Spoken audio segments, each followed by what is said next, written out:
We'll get started with Megan Triplett.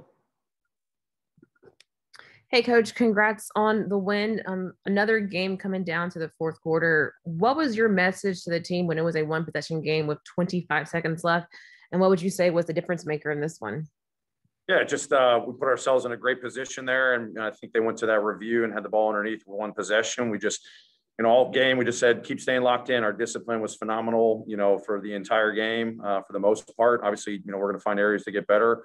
But just continue to stay locked in, make sure we're communicating and we're finishing possessions with rebounds. We got hurt in that area big time last game. I thought we did a much better job there in this game, but especially in the fourth quarter. I know there was a couple that didn't go our way, but especially in crucial stops. But staying locked in, finally get a stop. Let's have patience. If it was an opportunity to bring the ball up, what we're going to do executing wise, and then we get to stop, call free throws, and great execution, side out of bounds, get the ball in and get fouled. And overall, just great communication, great execution. That was kind of the focus, and guys are getting better in that area, and glad to see the result paired with it. Evan Barnes.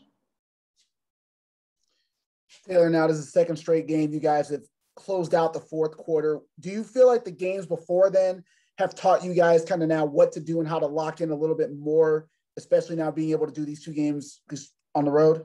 Yeah, I would say, first and foremost, I think our guys are definitely more locked in. I think we have been. I think we're gaining valuable experience to know what to do better in a lot of different situations into the game.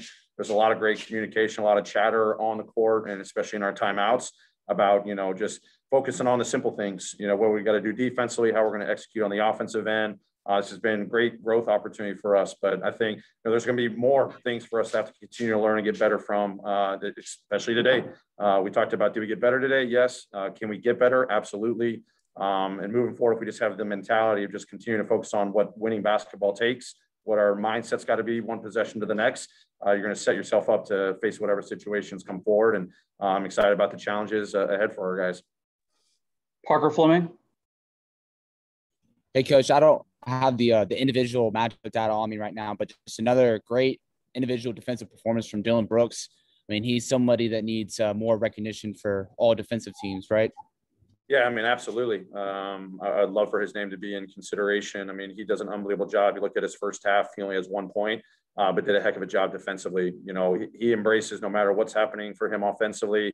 Obviously, he's a big piece for us offensively, but he comes in every single day wanting to embrace the toughest challenge defensively. He prepares for it, his body, his mind, and he's been huge for us. His consistency on the defensive end speaks for itself. Hopefully people are noticing what he does. Obviously our team in general as an entire unit has done a great job defensively all season long. And obviously we know DB's been a huge part of it. And I know he embraces that and is going to continue to get better. Sean Coleman. Coach, congrats on the win. Tonight, 13 assists from the bench. And I know that different players have been taking on different roles, but as that's occurred, has that been an emphasis for the benches, better collective playmaking? It certainly seemed to make the difference tonight with 13 total assists from that group alone.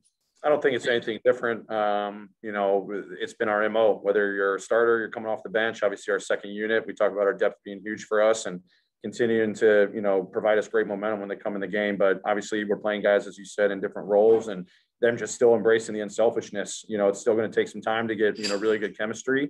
But the fact that, they go out there playing with great pace, they move the ball, they recognize how they can get their teammates open shots, how they can be aggressive to score. We've seen it all season long. So even though guys are in somewhat different roles, the standard expectation is to go out there and continue to be aggressive and unselfish. And I'm glad, they got results tonight. And obviously that's our expectation moving forward from that group too. Adam Teich. Hey, Coach, as the season winds down and you get more and more matchup against potential playoff teams going down to the wire tonight, I think it's easy to throw out the term playoff intensity to describe a matchup like this. Just from your perspective, what was the intensity level like tonight, and how do you think that translated into winning basketball? Yeah, I mean, it's definitely this time of year, even though the playoffs haven't officially started, it is playoff intensity. Everyone in this league has something to play for at this time of year. Everyone's trying to find their best basketball, heading towards the end of the season. It was great. I know there weren't, a lot of fans in the building tonight, but you could just feel the energy and the intensity of the game speaks for itself. So our guys are relishing this opportunity. We got to continue to find ways to be poised and execute what we need to on both sides of the floor. But to have 2 games in a row come down to, last possessions, it's great, when you get that growth. A couple games before that, not so much, but that intensity that you feel, it's only going to fuel you to continue to remain focused, continue to remain disciplined, playing the right way. That's what we talk about. And this is only great growth opportunities for guys. And, you're obviously going to expect more of this, down the stretch here. Last question. We'll go to Christos. Hello, Coach. Congratulations on the win. What kind of statement for your team were those two back-to-back wins, and especially the way that you won on back-to-back win games against the Blazers?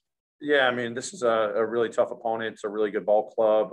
Obviously, going on the road, we start off the road trip, with 2 great wins, and then we have 2 tough ones. We talk about the resiliency of our group. We always talk about the spirit of our group to continue to come in and always focus on the next task at hand. We're not looking way too behind or way too ahead. We're looking at what's right in front of us. So to come off of 2 tough losses, Denver and the Clippers come in here in a very tough environment against a really, really good ball club, to just continue to find ways to get better. Meat of the game, end of the game. I'm just proud of our guys. That's been our mentality all season long, especially it gets tested more this time of year. So, great effort, great results. Got another road game coming up tomorrow, and we still got a lot of basketball left in the season to find ways to get better and elevate our game. Thanks, Coach. Great. Thank you, everyone. Take care.